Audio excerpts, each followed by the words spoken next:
Summer season start ஆகிடுச்சு. மாம்பழம் தான் இருக்கிறதுலே ஸ்பெஷல். மாம்பழம் தான் தனியாக சாப்பாடு நம்மளுக்கு வந்து இறங்கும்.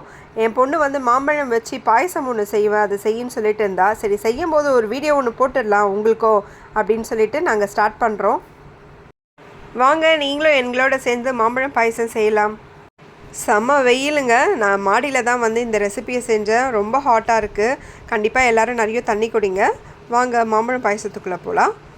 ஒரு மாம்பழத்தில் நான் ஆஃப் மாம்பழத்தை கட் பண்ணி வச்சுருக்கேன், மிக்ஸி ஜாரில் போட்டு வச்சுருக்காத. இன்னொரு பக்கம் ஒரு கடாயில் கொஞ்சமாக நெய் விட்டு முந்திரியும் பாதாமியும் வறுத்து எடுத்துருக்கேன். உங்களுக்கு தேவைன்னா நீங்கள் திராட்சை சேர்த்துக்கோங்க. அதே கடாயில் 1/2 லிட்டர் பால், காசின பாலை சேர்த்துருக்கேன்.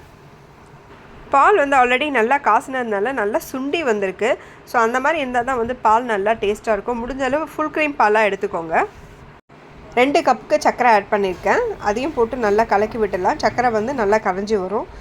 நான் வந்து ஜவ்வரிசியை நைட்டே ஊற வச்சுட்டேன். நைட் ஊற வச்சு இப்போ வேக வச்சுருக்கேன். பாருங்கள், கண்ணாடி பதத்தில் இருக்கணும். அந்த தண்ணியோடு சேர்த்து ஜவ்வரிசியும் போட்டு நல்லா கலரி விடலாம் ஒரு 2 மினிட்ஸு. ஏலக்காவை வந்து நசுக்கி வச்சுருக்கேன், அதையும் கூட சேர்த்து கலரி விட்டுட்டு மாம்பழம் அரைச்சி வச்சுருக்கோம்ல, அதையும் உள்ளே சேர்த்துருவோம்.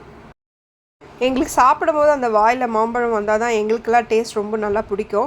உங்களுக்கு அந்த மாதிரி வரக்கூடாதுன்னு ஃபீல் ஆச்சுன்னா மாம்பழம் வந்து தண்ணி ஊற்றி நல்லா மிக்சியில் அரைச்சி லிக்விடாகவே நீங்கள் சேர்த்துக்கோ. வறுத்த முந்திரி திராட்சையும் இன்னும் கொஞ்சம் மாம்பழம் வந்து குட்டி குட்டி பீசஸையும் கூட சேர்த்து லைட்டாக ஒரு 2 நிமிஷம் வதக்கி விட்டுட்டோன்னா நம்மளுக்கு சூப்பரான பாயசம் வந்து ரெடி ஆகிடுச்சு. இது சரியான ஒரு டெசர்ட்டுங்க. அவ்வளோ எம்மியாக இருக்கும்.